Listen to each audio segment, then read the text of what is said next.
Taasisi ya Afya Ifakara imekuwa ikifanya utafiti wa kifua kikuu kwa miaka mingi sana, lakini unajua tunafahamika zaidi kwa ugonjwa wa malaria, lakini tafiti za kifua kikuu tumeishaanza kuzifanya zaidi ya miaka 20 iliyopita, na tunafanya kwa mkoa wa Dar es Salaam. Tupo wilaya Temeke, tupo Kinondoni hospitali ya Mwananyamala, lakini pia na Bagamoyo hospitali ya wilaya. Tunafanya tafiti mbalimbali kwa ajili ya kupambana na kifua kikuu, na leo hapa tumekuja kujumuika na wananchi wa Temeke ambako sisi ni wadau wakubwa katika swala la TB. Tunafanya kazi karibu sana na ofisi ya mganga mkuu wa wilaya. Pale ofisi ya Temeke tuna ofisi zetu ambazo zinahusika na utafiti wa kifua kikuu. Kwa hiyo tunafanya tafiti mbalimbali zikiwemo tafiti za kuangalia ni jinsi gani tunaweza tukapunguza muda wa matibabu. Matibabu ya TB ni ya muda mrefu, takriban miezi 6. Kwa hiyo tafiti zetu zinalenga kupunguza kutoka miezi 6 hadi miezi 2, kwa sababu mgonjwa akikatiza dozi katikati kuna changamoto za kuleta usugu wa vimelea vya TB na kuliongezea hilo tatizo kuwa kubwa zaidi. Kwa hiyo hizo ni tafiti ambazo tunazifanya, lakini tunafanya tafiti za kuangalia njia bora za kutambua wagonjwa wa kifua kikuu. Kwa hiyo tunafanya utafiti kwenye vitendea kazi au vitendanishi au diagnostic tools za kutambua TB haraka. Lakini tafiti nyingine ambayo tunaifanya ni tafiti ya kuangalia ugonjwa wa TB, wagonjwa ambao hawana dalili au asymptomatic TB. Kama tulivyosikia kwenye risala, mgonjwa mmoja wa TB anaweza akaambukiza watu 15 mpaka 20 kwa mwaka. Kwa hiyo sisi kwenye tafiti zetu, wale wagonjwa wanapokuja kwenye kliniki zetu, tunarudi nyumbani na kuwachunguza watu wote ambao ni ndugu zake wa karibu au wanaishi naye pale, ili kujua kwamba kama wana TB tayari lakini hawana dalili. Kwa sababu kama nilivyosema, kuna watu wengi wanatembea hawana dalili, hawakohoi wala hawatoki jasho usiku, lakini wana TB. Kwa hiyo tafiti kama hizo zinatusaidia kuwaibua wagonjwa kwenye jamii ambao hawana dalili, kwa sababu kama mmoja akiweza kuambukiza watu 15 mpaka 20 kwenye nyumba, kwenye kaya ambayo labda ina watu 10, kizidisha mara 15, kwa kila mmoja anaweza kuambukiza watu 15, unapata idadi ni kubwa sana. Na tusipofanya hizo juhudi za kuwatambua hao ambao wanaambukiza bila dalili, tutapata shida kubwa sana.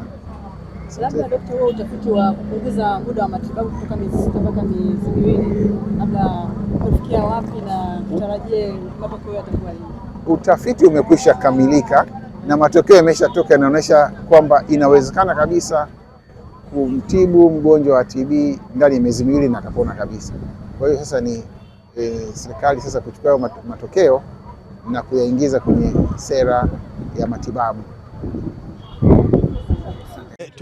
Tunapoadhimisha siku ya kifua kikuu duniani, Wanatemeke tunapaswa kujua mambo yafuatayo. Kwanza, nchi yetu ni miongoni mwa nchi 30 zinazoongoza kwa maambukizi. Mkoa wa Dar es Salaam ni wa kwanza kwenye nchi yetu, na Temeke inaongoza Dar es Salaam. Maana yake nini? Kama Dar es Salaam inaongoza Tanzania, Tanzania ni ya 30 duniani, Temeke ni ya kwanza Dar es Salaam, maana yake Temeke tunachangia kiasi kikubwa sana cha maambukizo ya TB kwa nchi yetu.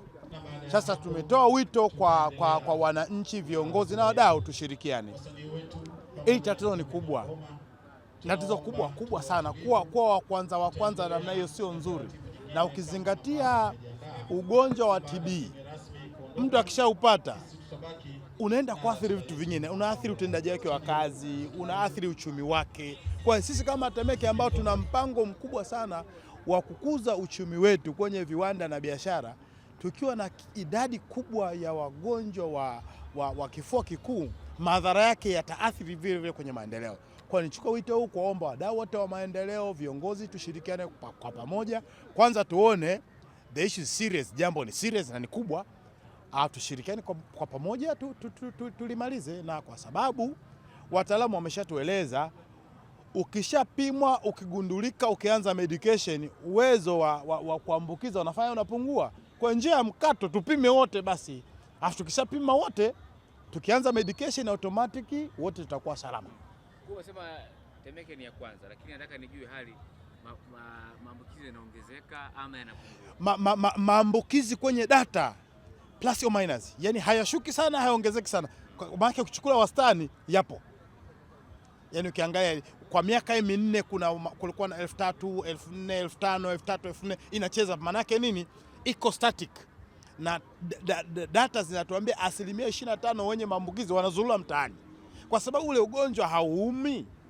Wewe unaendelea kusambaza tu. Unapokuja kukutight inakuwa too late. Ndio unasema hapana, hebu tujitahidi. This is an issue. Ni issue kubwa, tatizo kubwa. Au 25% ambao hawajapimwa wanaozurura au wanaambukiza wangapi? Na mtu mmoja katika kwa mwaka mmoja na capacity ya kuambukiza watu 15 mpaka 20. Kwa hiyo lazima tuchukue kama operation.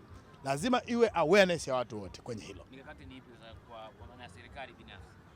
Serikali imekuwa na mikakati muda wote, ila katika hali ya sasa lazima tuwe na operation maalum. Of course inatoa elimu, kwenye media tunaona flyers zinafanya kazi, lakini kwa situation tuliyokuwa nayo lazima tuende zaidi hapo. Serikali kwa kupitia Wizara ya Afya na taasisi nyingine wamefanya kazi kubwa sana, lakini imefika level ya individual na level ya familia. Lazima hapa chini tufanye kazi kubwa zaidi, kwa sababu ina uhusiano na awareness na individual capacity. Shukrani sana. Haya.